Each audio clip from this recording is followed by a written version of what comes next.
what is your opinion? The reason why the S&P 500 cryptos are tanking hard for the past week? Yeah, well, it's because of inflation.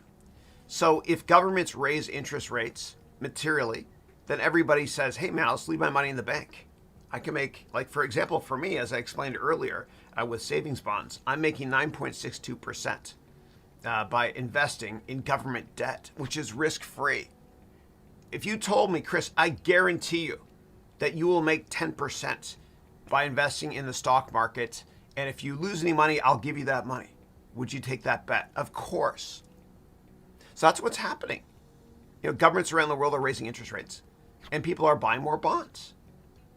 And also, it's more expensive to invest now because a lot of people, when they invest, they get loans for it, meaning margins, which is dangerous, which, as Warren Buffett calls it, is a financial weapon of mass destruction. Derivatives and margin, that is.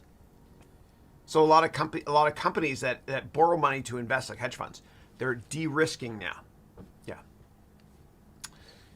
Okay. And it sucks, man, that inflation is high and interest rates are going up.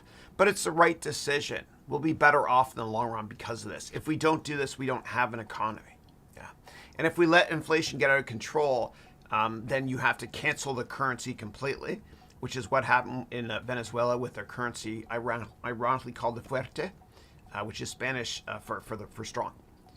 Yeah, disastrous. Or what could happen was in Zimbabwe in September actually of 2008, the Zimbabwe government, inflation was such a problem there that the daily inflation rate was 98%.